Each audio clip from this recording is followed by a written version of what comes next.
गौरी पुत्र गणेश भगवान की जय। जय श्री कृष्णा, राधे राधे। मार्गशीर्ष मास के कृष्ण पक्ष की एकादशी को उत्पन्ना एकादशी कहा जाता है।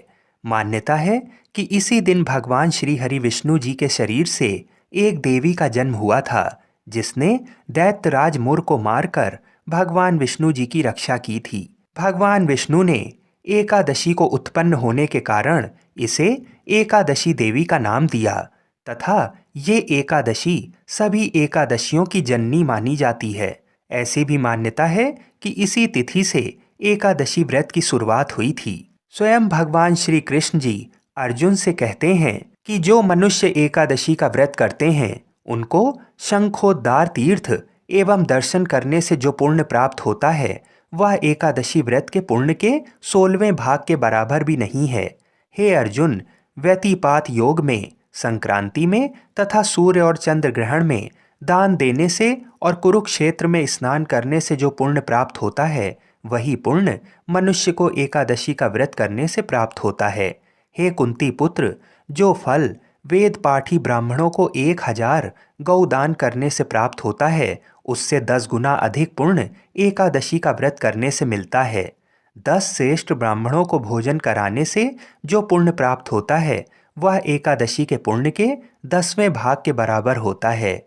निर्जल व्रत करने का आधा फल एक बार भोजन करने के बराबर होता है। अतः एकादशी का व्रत करने पर ही यज्ञ, दान, तप आदि मिलते हैं, अन्यथा नहीं। अतः एकादशी का व्रत अवश्य ही करना चाहिए। इस एकादशी के व्रत में शंख से जल नहीं पीना चाहिए। मांसाहार तथा अन्य निरामिष आहारों का एकादशी के व्रत में सर्वथा निषेध है। एकादशी व्रत का फल 1000 यज्ञों से भी ज्यादा है। आज के इस वीडियो में आप जानेंगे कि एकादशी तिथि कब से कब तक है, पूजा का शुभ मुहूर्त क्या होगा तथा एकादशी के अगले दिन व्रत का पारण कितने बजे करना शुभ रहेगा। तो सबसे पहले जान लेते हैं उत्पन्ना एकादशी का व्रत किस दिन रखा जाएगा।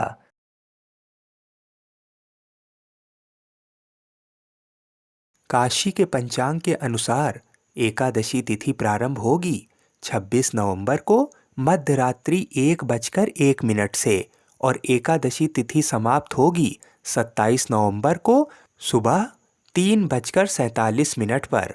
तो सूर्योदय के समय एकादशी तिथि 26 नवंबर को होने के कारण एकादशी का व्रत 26 नवंबर को ही रखा जाएगा।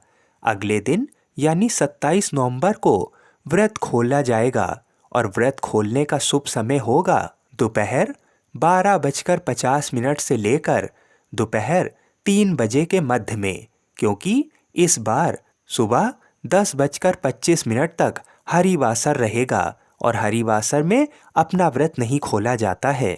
आइए अब भगवान श्री कृष्ण जी ने अर्जुन को जो व्रत की विधि बताई थी वही आपको बताते हैं। भगवान श्री कृष्ण जी कहते हैं, हे अर्जुन, सर्वप्रथम हेमंत ऋतु के मार्गशीर्ष माह में कृष्ण पक्ष की एकादशी का व्रत करना चाहिए। 10वीं की संध्या को दातुन नहीं करनी चाहिए और रात्रि को भोजन भी नहीं करना चाहिए। एकादशी को प्रातः संकल्प नियम के अनुसार कार्य करना चाहिए। मध्याह्न को संकल्प पूर्वक स्नान करना चाहिए। स्नान से पूर्व शरीर पर मिट्टी का लेप लगाना चाहिए। स्नान के बाद मस्तक पर चंदन का तिलक अवश्य लगाएं। स्नान के उपरांत धूप दीप नैवेद्य से भगवान की पूजा अर्चना करनी चाहिए। रात्रि में दीपदान अवश्य करना चाहिए। ये सभी सात्विक कर्म भक्ति पूर्वक करने चाहिए। रात में जागरण करते हुए श्री हरि के नाम का जप करना चाहिए तथा किसी भी प्रकार के भोग विलास या स्त्री प्रसंग से सर्वथा दूर रहना चाहिए। हृदय में पवित्र एवं सात्विक विचारों को ही स्थान देना चाहिए। इस दिन श्रद्धापूर्वक ब्राह्मणों को दान दक्षिणा देनी चाहिए और उनसे अपने पापों की क्षमा मांगनी चाहिए। धार्मिक जनों को शुक्ल पक्ष और कृष्ण पक्ष की दोनों एकादशियों को एक समान समझना चाहिए। इनमें भेदभाव नहीं करना चाहिए। व्रत के पारण के दिन आंवला खाकर व्रत खोलना बहुत ही शुभ होता है। द्वादशी के दिन ब्राह्मण को दान दक्षिणा आदि देकर भगवान की पूजा करके ही अपना व्रत खोलना चाहिए। एकादशी के दिन कभी भी तुलसी दल नहीं तोड़ना चाहिए, इसलिए एकादशी के एक दिन पहले ही तुलसी दल तोड़कर अवश्य रख लें। भगवान के भोग में तुलसी दल का होना अति आवश्यक होता है।